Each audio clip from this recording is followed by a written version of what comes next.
درد شٹیکا، رینگن کا درد، اعصابی درد، اس کے لیے آج ایک زبردست قسم کی ہوم ریمیڈی آپ کے ساتھ شیئر کرنے لگا ہوں۔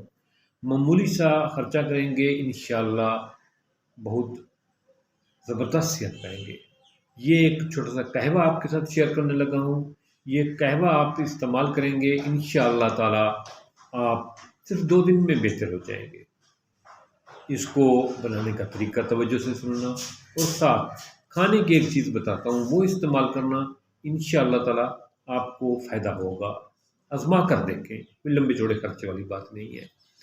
اور جن کو درد شقیقہ ہوتا ہے، شقیقہ کا درد ہوتا ہے، ریگنوا کا درد ہوتا ہے، وہ بیچارے بہت بڑی تکلیف میں ہوتے ہیں، اور یہ درد سردیوں میں خاص طور پہ زیادہ ہو جاتا ہے اور بڑھتا جاتا ہے۔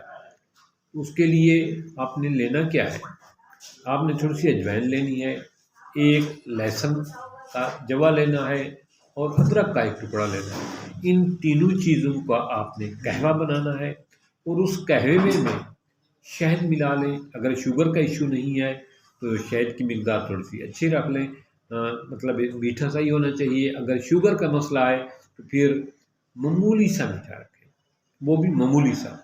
یہ قہوہ آپ نے دن میں 2 مرتبہ لینا ہے، اور کوشش کریں کہ ادرک کا ایک چھوٹا سا ٹکڑا ڈالیں، کیونکہ ادرک زیادہ ڈالنے سے معدے میں جلن ہو سکتی ہے۔ یہ قہوہ آپ پئیں گے صبح شام 2 دن 3 دن، انشاءاللہ آپ کا یہ شتیکے کا درد ٹھیک ہو جائے گا۔ اس کے مساج کے لیے، آئل مساج کے لیے آپ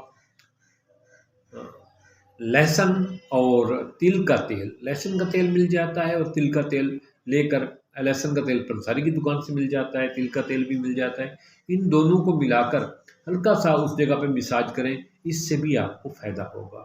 اسی طرح کھانے کے لیے آپ سردیوں میں بام فش بازار میں مارکیٹ میں مل جاتی ہے، بام فش بھون کر کھائیں، صرف 2 دن کھائیں، 1 دن کھائیں پھر دوسرے دن کھائیں، انشاءاللہ تعالی آپ کا شتیکے کا درد 2 سے 3 دن کے اندر، 5 دن کے اندر ٹھیک ہو جائے گا۔ اور جن لوگوں کو کوئی پہلے کسی قسم کا پرابلم ہے، جو لوگ پہلے ہی کسی بیماری کے ساتھ سفر کر رہے ہیں، تو ان کو چاہیے کہ کوئی چیز بھی استعمال کرنے سے پہلے اپنے معالج سے ضرور مشورہ کریں۔ تھینکس، ملتے ہیں ایک نئے ٹاپک کے ساتھ۔